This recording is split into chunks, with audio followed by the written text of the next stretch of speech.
This channel does not promote any violent, harmful, or illegal activities. All content provided by this channel is meant for an educational purpose only. পুজোর আগে বেতন নিয়েও BJP Trinamool টানাটানি।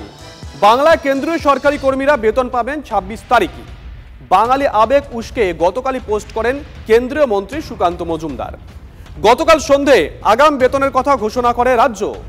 রাজ্যের কর্মীরা বেতন পাবেন ২৪ এবং ২৫শে সেপ্টেম্বর। বিজ্ঞপ্তি জারি নবান্নর তরফ থেকে। তার পোস্ট দেখেই টনক নড়েছে রাজ্য সরকারের। কেন্দ্রকে নকল করেই আগাম বেতনের সিদ্ধান্ত রাজ্যের, দাবি করেছেন সুকান্ত মজুমদার।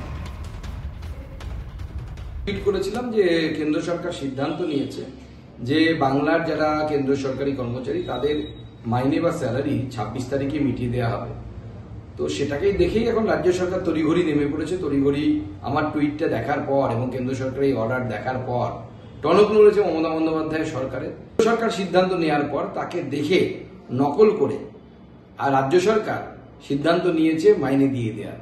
কিন্তু আমরা ছোটবেলা থেকে পড়ে এসেছি যে imitation is the habit of monkey, নকল করা বাদরের অভ্যেস, বাদরের স্বভাব। যে কেন্দ্রের সাথে এই পাল্লা দিয়েই তো আমরাও তো বলছি যে মানে ডিএটাকেও দিয়ে দেওয়ার জন্য, কেন্দ্রের সাথে পাল্লা দিয়েই তো আমরা বলছি যে মানে ন্যূনতম মজুরিটা ঠিক করার জন্য। পুজোটা তো সকলেরই, সুতরাং যদি অগ্রিম দিতেই হয় সেটা পেনশনাররাও যাতে পাই সেটা দেখার জন্য রাজ্য সরকারকে অনুরোধ করব। এদিকে বিশ্বকর্মা পুজোর উদ্বোধনে হলদিয়া শিল্পাঞ্চলে গিয়ে রাজ্যকে শিল্প খোঁচা বিরোধী দলনেতার। তৃণমূল জমানায় ৬,৮৮৮টি কারখানা বন্ধ হয়ে গেছে। রাজ্য সরকারের ভুল জমিনীতির জন্য বাংলায় শিল্প আসছে না, দাবি করেছেন শুভেন্দু অধিকারী। রাজ্যে শিল্প আসছে, পাল্টা দাবি তৃণমূল শ্রমিক সংগঠনের রাজ্য সভাপতি ঋতব্রত ভট্টাচার্যের। 6,888 industry closed during the period of Mamata Banerjee. Mamata Banerjee का जो डिस्ट्रक्टिव मूवमेंट था उसमें टाटा को भगाया, नैनो कारखाना को डिनामाइट देकर पूरा उड़ा दिया, तोड़फोड़ कर दिया। बंगाल में एक भी इंडस्ट्री नहीं आ रहा है।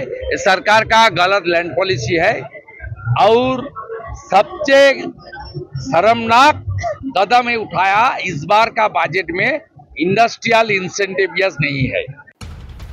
কসবা ল কলেজের ভাইস প্রিন্সিপাল নয়না চট্টোপাধ্যায়ের ইস্তফা। কলেজ পরিচালন সমিতির সভাপতি অশোক দেবের কাছে ইস্তফা নয়নার।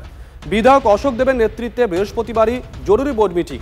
নয়নার ইস্তফাপত্র গ্রহণ করা নিয়ে চূড়ান্ত সিদ্ধান্ত গৃহীত হবে। জুনে কলেজে ছাত্রীকে ধর্ষণের অভিযোগে গ্রেপ্তার ছাত্রনেতা। ধর্ষণকাণ্ডের পর উপাধ্যক্ষের ভূমিকা নিয়ে একাধিক প্রশ্ন ওঠে। চাপের মুখেই কি কসবা ল কলেজের ভাইস প্রিন্সিপালের ইস্তফা, উঠছে প্রশ্ন।